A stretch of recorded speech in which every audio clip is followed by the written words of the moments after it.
Hey guys, mechanic guru for another video. This time is for a Kia Sportage. It's a 2017, so let's jump into it. So this is the car I was talking about.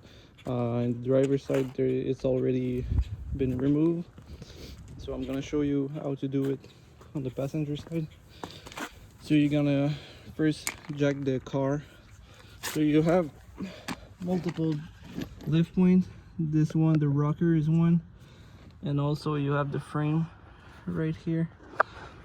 So after lifting the car up and your wheels don't touch the floor anymore, so you're gonna have your wheels. You're gonna have 5 lug nuts to remove, and after removing it, you remove the wheel.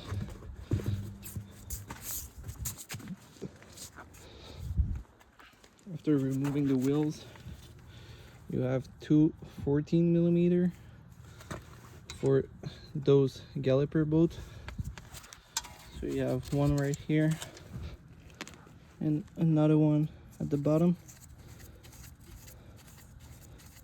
I just untied them before the video just to be shorter a little bit.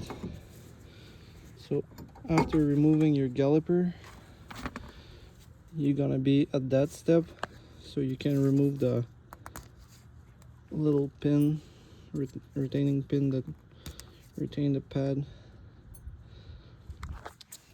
You can remove the pad if you want now, or you can remove the 2 bolts at the back. I just unscrewed them already, but I'm gonna remove them just to show you what it look like when it's removed.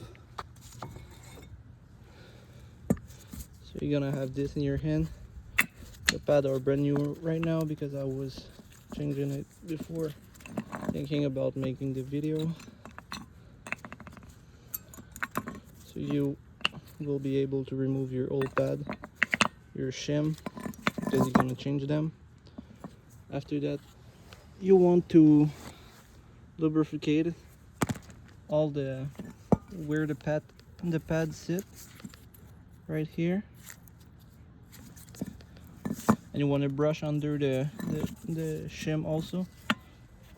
But you put grease here, you put also grease on the pad right here. Don't put them on the surfaces that's gonna go on the disc.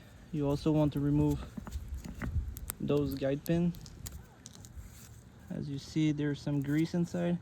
You want to put grease back in it, but don't put too much because the rubber could get damaged by it. Like if you have too much pressure, it can make a hole inside of the rubber.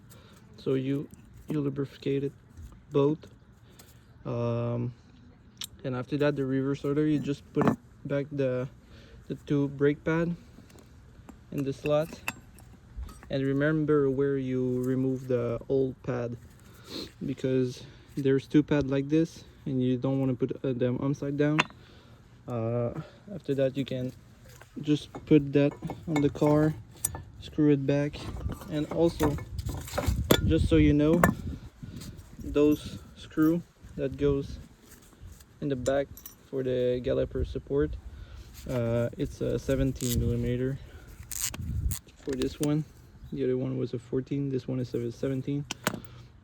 So you just put it back in reverse order. You put this, you're gonna put your screw back for the galloper support, and that will be pretty much it. That's super easy, guys. Everyone can do it. Just torque your bolt for the bolt for the guide pin that goes inside of it, and that secure the galloper, and also the bolt from the galloper support. You want to torque them out because you don't want to lose your brake while driving, and also you want to torque the lock nut. I think it's like 85 or 90 for Kia Hyundai. So I hope it helps you change your brake and save some money. So like and subscribe. Bye.